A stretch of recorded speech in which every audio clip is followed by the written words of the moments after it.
It's Michaela Barnett running for Tennessee's 2nd Congressional District with my friend and fellow candidate, Cadence Collins. Cadence, what are you running for? I'm running for District 6 School Board in Knox County, Tennessee. That's the Karnes and Hardin Valley, Pleasant Ridge, Northwest Knox area.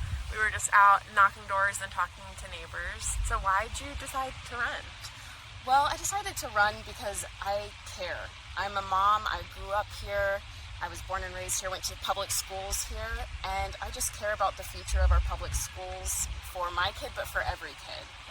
So we were talking while we were canvassing that vouchers is part of the reason that you got into this race. You know, vouchers is not really something that the school board directly has control over, but that was a big motivator for you. Absolutely. So back when my daughter was about 6 months old, I first heard about vouchers that kind of diverts public money away from our public schools and into private schools. I was immediately against it, and I did what people told me to do, which is I reached out to my state legislators and I reached out to my local school board official. I never heard back from my school board official. I had called and emailed and left voicemails and crickets. So that immediately made me feel so disheartened and like my voice didn't matter. So I wanted to make sure people felt like their voice matters, because it does. And elected officials are there to represent you, you know? So beyond that, she went against the board's legislative priority. The board of Knox County made a legislative priority to share with our state House and Senate that they were against vouchers for all many good reasons why you'd be against them. And she decided to go to the state capitol, and she said she was going to lobby as a private citizen, but she represented herself as the chair of the board of Knox County and lobbied in support of vouchers. And then the voucher bill passed and by such a small margin. By very few votes. Yes. So now we're stuck with all this money being diverted away from public schools, weakening our public schools. And so while the school board doesn't directly have a say, they don't get to vote on whether or not we take up more vouchers or not, they do have pull. They do have sway. So having a strong board full of people who will stand up for public education is really important. So what would you want the school board to do maybe in the first month if you're elected, when you're elected? Yes. Well, when I'm elected, we would immediately flip from a Republican-held majority to a Democratic-held majority, so we could get a lot of work done immediately. So in the first month, I'd really like for us to take a look at the parental responsibility zone, which is... You were just telling me about that. Yeah. It's from where the crow flies to the school. Yeah, so a direct path, and about a mile away. A mile and a half. A mile and a half, and no matter if you are a kindergartner or there's not an actual sidewalk to your school, it's the parents' job to get you to school. There. So you either have to walk, or if your parent is working, they have to figure that out, and you can't ride the school bus. Correct. And it just really, if we're concerned about absenteeism and we want kids in the classroom and we want them safe and we don't want them on the street. And we want to support working families. Yeah. People for whom it can be hard to get your kid to school, and maybe you work night shift. You work different. There's a million reasons. Yeah. Wow. Okay, so that's one. What is another priority? I definitely want to make sure that we are being transparent with people. I've had issues with our board just kind of, I guess for lack of a word, being opaque. The opposite, where there was a community budget meeting and they gave a presentation. It was open to the public. We could ask questions. They gave a 45-minute presentation. They answered some of our questions. And then the day before the board voted on the budget, they announced publicly that they would be cutting 57 teachers and 27 support staff from our schools. And that was not mentioned anywhere in the budget presentation when the public had an opportunity to comment and ask questions. So I would want to make sure that we're being very transparent with laying everything out in the budget so people know where their taxpayer money is going, and just really fostering communication so people feel comfortable coming to their school board and understanding meetings. the rationale behind that, right? Yes. And why it's happening and what the consequences would be one way or the other. Absolutely, because one of the things that they assured people is they're cutting positions and not people. So they're hoping to, if your position was cut, they hope to place you back in the school system somewhere else. Now I've heard from teachers that that's not the case, that they haven't been offered anything, they've been told to apply, and that as soon as they apply, the job's already gone. So we still have a lot of teachers out of work who are looking for work and can't find it. How has it been campaigning while being a mama to a toddler? It's been a lot, but I would I would do it all again because it's for her.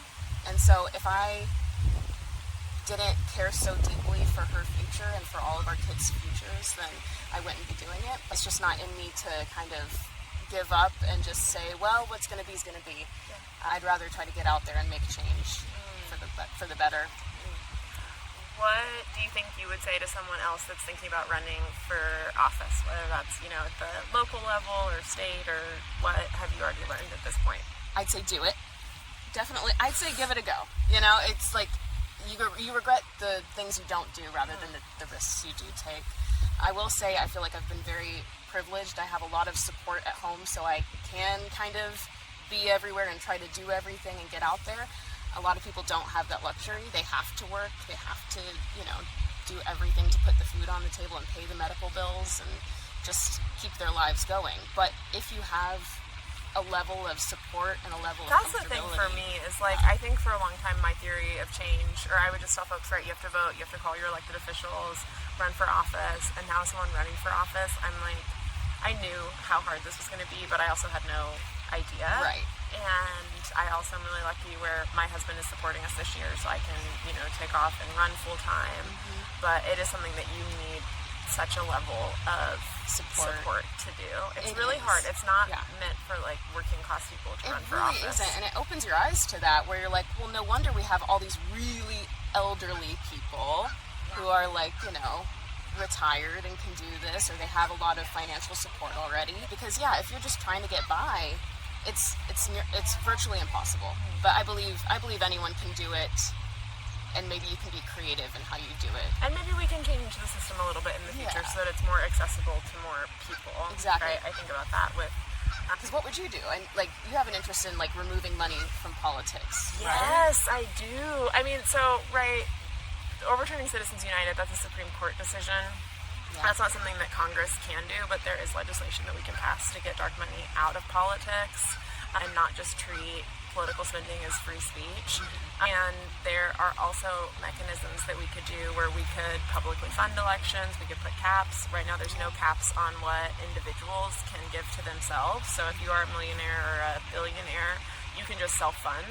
Right. Which, I mean, that's fine, don't take the people's money, I guess, but it means that it's so much easier for you versus anyone else. We were just talking about candidates that are totally self-funded.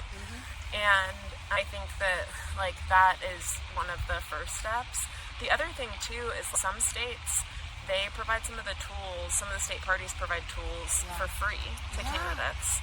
We all have to pay for Vote Builder, don't we? I know. I don't know what it was for your race. For mine, it was $2,000.